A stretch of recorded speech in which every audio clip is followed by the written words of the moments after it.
Well, hello everybody. Right behind me is one of the original structures of the Pony Express. Now it's not in the original spot. I'm in, I just forgot the name of the town I was in. Gothenberg. I'm in Gothenberg, Nebraska. I left Omaha vicinity this morning, hoping to get to Salt Lake City vicinity by this evening. I got a lot of driving to do because I've been hitting a lot of these museums. But this was an unexpected quick stop. I saw it on the freeway. It's right off the freeway. So this is not the original location, and it's not the complete structure. What you see right now is the second floor. If you can imagine that being raised up and stables being underneath it, there was a private piece of property that in 1931, a lady that owned that property donated the structure to the city, and they decided to move it here. But the bottom part of the structure, like I said, this part was elevated above the stables, so the bottom part they couldn't. And here comes the street sweeper. I had to pause the street sweeper. There he goes. He was going right by me. I couldn't even hear myself. So a lady donated it in 1931. In 1931, she donated it to the city. City brought what they could, which was the second floor, to this location 20 miles away. It's one of the original buildings, a little bit of restoration. There's inside, there's a visitor center. A lady can tell you a little bit about it. There's some books, souvenirs, and some replica of weapons and saddles and stuff that might have been used at the time. Now, the interesting thing about the Pony Express is that it only lasted 18 months from, I believe, April 1860 to October 1861. Now, keep in mind, when moving across land, the fastest conveyance at the time, the fastest conveyance initially was on horseback. That was trumped by the railroad.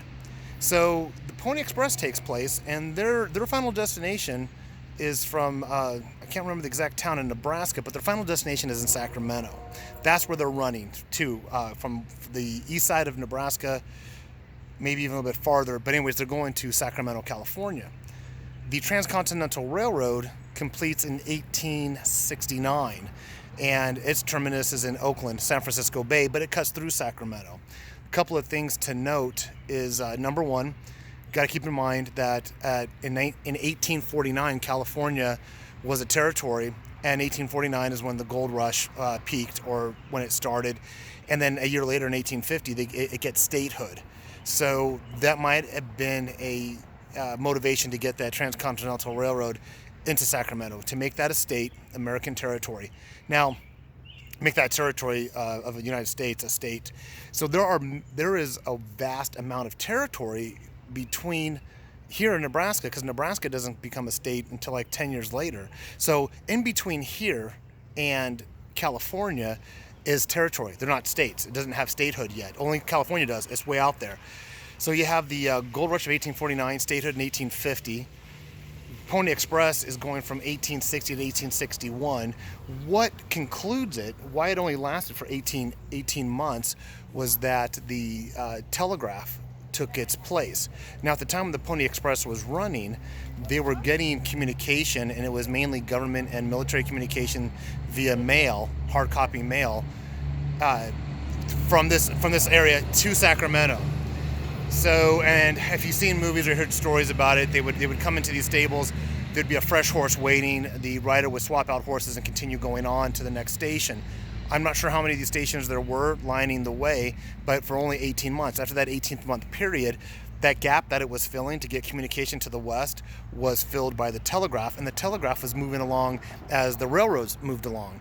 So if you looked at a map, you would gather that the Pony Express trail basically parallels the Transcontinental Railroad to a degree, also would travel along with the telegraph lines. So interesting that this structure was here.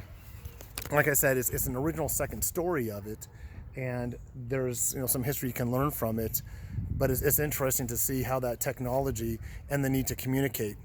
Like being in the military, they always said, being in the military or law enforcement or anything, to be matter of fact, is that one of your most important resources or the most important weapon would be your radio, the means to communicate farther out.